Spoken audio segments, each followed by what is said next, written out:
అనగనగా ఒక ఊరు, అందులో ఒక జూలో ఒక ఏనుగు కాళ్ళకి సంకెళ్లతో బందీగా ఉంది.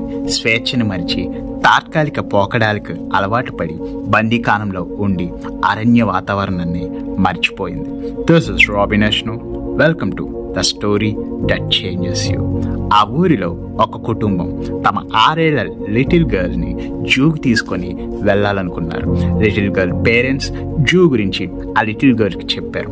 వెంటనే లిటిల్ గర్ల్ ఎగిరి గంతేసింది. జూకి వెళ్ళి తిరగసాగారు. లిటిల్ గర్ల్ ఆనందంతో ఉరకలు వేస్తుంది. సరిగ్గా ఒక పెద్ద ఏనుగు దగ్గర లిటిల్ గర్ల్ ఆగిపోయింది.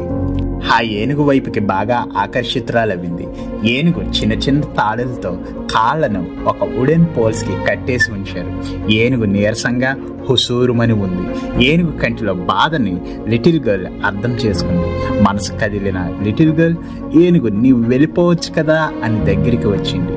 వెంటనే ఏనుగు యొక్క ట్రైనర్ దగ్గరికి వచ్చి లిటిల్ గర్ల్తో మాట్లాడసాగాడు. అంకుల్, ఏనుగుని వదిలేయండి. ఏనుగు కళ్ళలో బాధ, బందీగా ఉన్నాననే ఇబ్బంది నాకు కనబడుతుంది. దయచేసి ఏనుగుని వదిలేయండి అని గొడవ చేస్తుంది.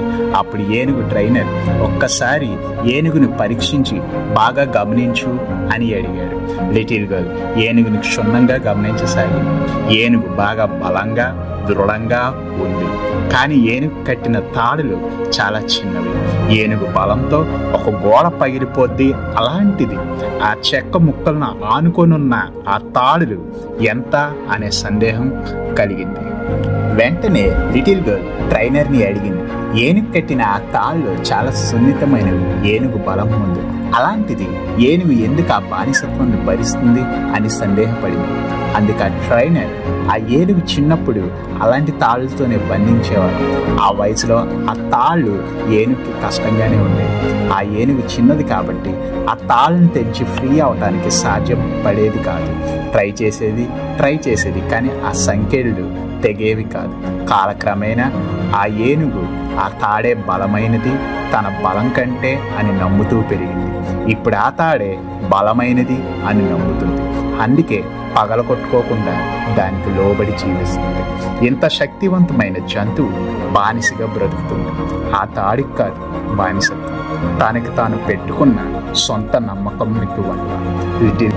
లిటిల్ గర్ల్ ఆశ్చర్యపోయింది. మన జీవితంలో కూడా ఇలా చాలా తాడులతో ముడిపడి బతుకుతుంటాం. సంఖ్యలు తెంచుకునే బలం ఉన్నా తెంచుకోకుండా ఆ సంఖ్యలకు సాగిలి పడుతూ ఉంటాం. గతంలో తగిలిన గాయాలు లేదా ఓటమికు లొంగిపోతుంది. ఎదురీదే సామర్థ్యం ఉన్నా కొట్టుకుపోవటానికే మక్కువ చూపిస్తాం. తెంచాల్సింది తాడులను లేదా సంఖ్యలను కాదు, నీ మెదడులో నిన్ను బందీగా చేసిన సంఖ్యలను. ఎప్పుడైతే నీవు నీ మెదడులో తాడులను విడిపించుకుంటావో అప్పుడు నీ నిజమైన శక్తి నీకు తెలుస్తుంది.